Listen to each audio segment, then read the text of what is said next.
Welcome, everyone, to episode 5 of On the Trail. I'm your host, Travis Potton, and we are back on the trail, back in the Philly airport. Again, we've been here a lot lately, right? I don't know. A lot of basketball to see. It's the May eval period in NCAA Division One, so that means there's a lot of big events going on all over the country. I'm headed to Texas. Houston area has Nike EYBL, Stop 2, half the teams, and then Adidas 3SSB girls are in Bryan, Texas, not too far outside of Houston. We are delayed but not denied. My flight was supposed to take off at 3:42. It's now like 8 o'clock. They're saying the flight's going to take off at 9, so we won't get to Houston. Fingers crossed. But shout out to honestly Spirit. They let us know early on that the flight was going to be delayed, so I have not been sitting at the airport all day. I was productive, got a lot of stuff done. Just got here, so hoping that we get off the ground, get to Houston tonight. Got a busy weekend in store. Let's go.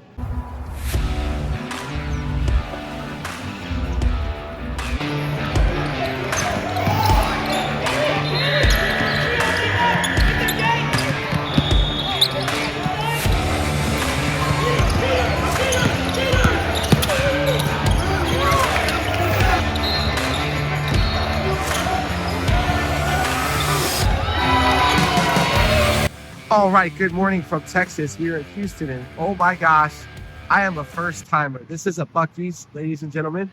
Many of you have talked about this. I know it's windy, I'm sorry.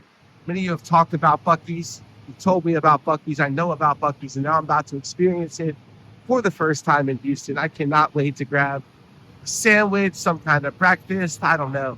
And then we're off to Adidas. But let's check out Buc-ee's. Let's see if the hype is real. All right, so it's official. I have made it to a Buc-ee's here in Texas. It's 9 a.m. Got myself a nice breakfast croissant, but of course had to also get the famous banana pudding. I know it's 9 a.m. I'm not going to eat the rest of the day, but I got to try this stuff. It's going to be great. Now we're off to Adidas. All right, let's do top on the trail this time in two different segments. First up, we're going to go with Adidas, the Dirty Dozen from the 3SSB circuit, Stop 2 in Bryan, Texas. Avery Arige is a 6-foot wing from north of the border, shooting up with the Seoul 16 United 16 squad this summer. While she's comfortable with the ball in her hands up top, she's very effective on the O-boards with that length and some quick hops. I thought she was really good in the paint, just going up there and getting it and putting it back. Arige also continues to develop that lefty stroke on the jump shot, only a 2027. It'll be exciting to see where she takes it the next year or so. Journey Atkins is really taking off as we head into the summer months. The 2027 5'8" point guard has been a standout for the Gaucho 16U team so far this season, and she's likely just getting started. Atkins has a nice flow to her game off the bounce, making things happen and really turning the corner off the ball screens. She recently picked up an SEC offer, and I expect those to keep rolling in. Takari Blankumsey has to be one of the most exciting, dynamic players on the Adidas circuit, regardless of class. The 2028 bucket-getting lead guard once again put on a show and is nearly impossible to contain off the bounce. Her strength and physical maturity is giving her some defensive versatility as well. The Blue Star 30 that goes by Strawberry absolutely has a sweet game to match. Next up, we have Colby Brooks, a 2029 playmaking point guard with Hoop Code out of Arizona. Hoop Code has several talented 8th graders playing with this 15U team, with Chloe Jenkins and Shiana Bogan Jacobs also playing at a high level. Brooks is the table setter for the team as the point guard. She is electric off the bounce, showed off a buffet of finishes. There were also some assist in traffic and some impressive one-handed rebounds that really made her stand out in Bryan. Geraldine Byers-Veal is one of the youngest players invited to the USA Basketball U16 trials this month. But make no mistake about it, she absolutely belongs in that conversation. The 6'1", 2029 guard has the ball in her hands a lot for the Southwest Select 16s, and rightfully so. This kid is vocal, versatile, and even going down and posting up smaller defenders. I predict a bright, bright future ahead here. Next up, Chloe Joyner, a 6'2" forward, 2027 Elevate Elite 16 squad. Joyner has a good frame and showed the ability to get to the rim and finish in traffic, even going coast to coast a little bit. The Trail 3 is also coming into the picture, and while she's still putting it all together, there's definitely plenty to like. Lucia Mariquin followed up a good showing at Stop 1 in Rock Hill with some more strong play in Texas. Mariquin is a lanky, well-built 5'11" wing with the Northwest Greyhounds, playing up a year with the 15 squad. She has a smooth handle and gets her share of jumpers and floaters in the lane. She's also not shy of contact in the least bit either. I look forward to seeing her develop in the coming years. Charlotte McMurray is one of a handful of talented 2029s in the United Family program. Playing up with the 15s, the 5'11 wing is super skilled, showing great footwork and a variety of finishes to score in the paint. Right now, she's getting layups at will, and definitely is a youngster to know. Jayla Stokes is a jet point guard with NorCal 17. The 5'6 rising senior showed a step back and is also an established rebounder at her position. Defensively, she went toe-to-toe with some of the elite guards in the league here, so she can definitely make an impact in a lot of different ways. The Indiana Basketball Club 15 squad has plenty of players to see, but their youngest player, 2030 guard Claire Stoops, may be the headliner. An elite young scoring guard, the Blue Star 30 selection is both confident and poised beyond her years. And speaking of beyond, you should see that three-point range out to the logo. Wow, this kid can absolutely go. Hannah Waite caught a lot of eyes with her three-point shooting last weekend in Texas. The 5'8", 2028 point guard is more than capable from deep and knows when to take it. When she isn't busy being a sharpshooter, the vision and passing shows out as well, making her an easy prospect to like in this class. Ella Watts joined Brandon Clay in the Southeast All-Stars this summer and currently suits up with a loaded 16U team. The 6'1 wing forward brings a very good skill set and versatility to the table. Always a standout with the jumper, and particularly in the mid-range, Watts continues to climb the ladder in a deep 2028 class. All right, just had an amazing dinner. This is Captain Benny's. You know your seafood's good if your seafood restaurant looks like a boat. Some of the best seafood probably in Houston. I got to say, it was amazing. Great day at Nike today. This was Saturday, day 2. We're a couple blocks from NRG, just walked right on over. It's a beautiful night in Houston. Looking forward to day 3, Sunday, the last day of the eval period tomorrow. We'll check in with you then.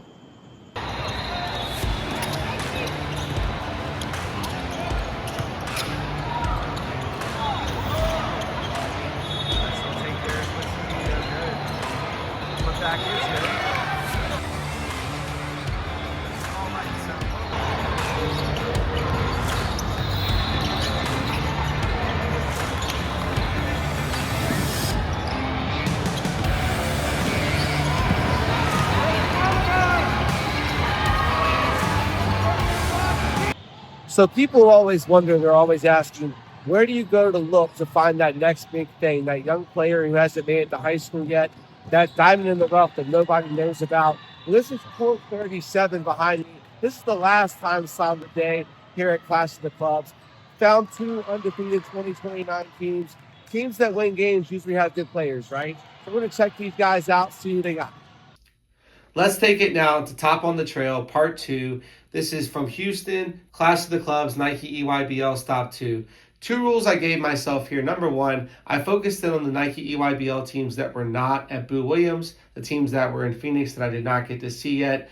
Those are my top priority. And then the second one is, like Adidas, only talking about one player per program here. Not necessarily the best player, not necessarily the oldest player, just one player from each program that we focused on. You may not have heard the name Brianna Baker before, but now you have. The Miami Suns have several young guards coming up their pipeline, but Baker might be the boss. The ball handling and ability to shift her pace are both dangerous for defenders. This is a young point guard who looks good with the ball in her hands. Giovanna Burris has already emerged as one of the best young prospects in the state of New Jersey and is well on track for that reputation to stretch beyond the Garden State. The 5'10", 2028 guard is a dynamic force for Philly Rise with a strong build and ball skills. She's making a statement with some big-time play this spring, so don't be late to the party. Becky Greenway is well on her way and blazing her own trail with North Tartan. You'll recognize the spunk, the savvy, and the scorer's mentality as it runs in the family. Greenway makes winning plays on the court, and every coach loves that from their point guard. She's going to be a force for many years to come. Jordan Haywood is one of the youngest players in 17 EYBL this season, but she's playing up to leave her mark. Haywood's mid-range game is already elite, and she'll even preface it with a spin move, and then it finds the bottom of the net. She's built on a standout summer last year that saw her land a spot at Blue Star 30 camp, and she's adding to her bag more and more every time out. It's not hard to see why Natalia Hodge is one of the top scoring guards in the 17 EYBL this season. The jump shot is so pure off the bounce, and she's also sticking the deep three left and right. Hodge is already physically prepared for the college game, and I also took notice of how engaged she is when she's on the bench. That's a small thing that goes a long way.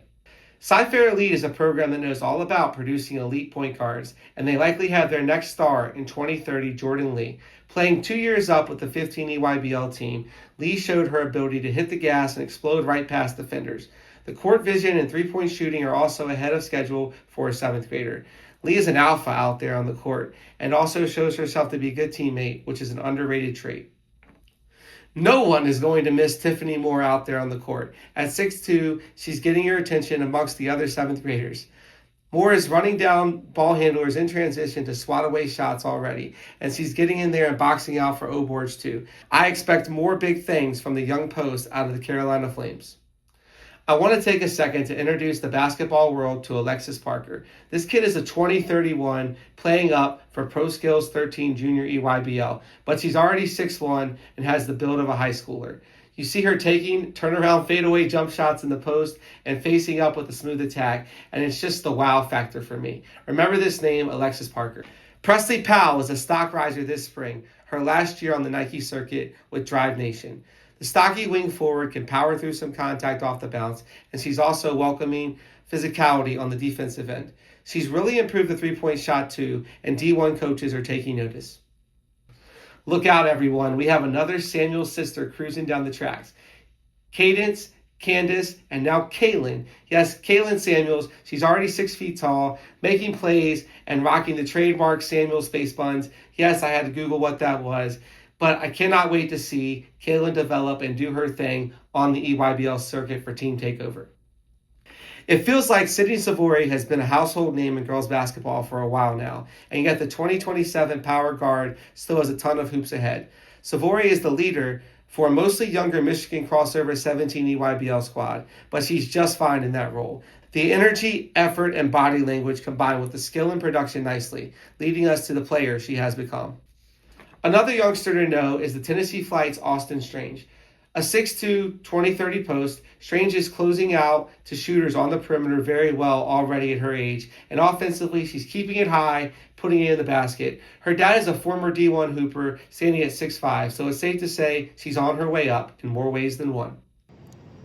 It's closing time once again. Sadly, our time here in Texas has come to an end.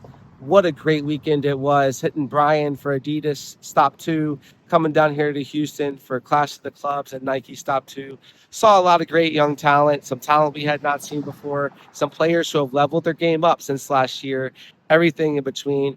Could not have imagined a better backdrop in Houston, the famous Houston Astrodome over my right shoulder, NRG Stadium, the beautiful home of the Houston Texans over my left shoulder. What a great place to have an event. Really enjoyed our time here. Can't wait to get back and go through the notes before we hit the trail again. In the meantime, remember to like, subscribe, share this video with your friends. Go back and watch all of our other episodes, and we'll see you again soon on the trail.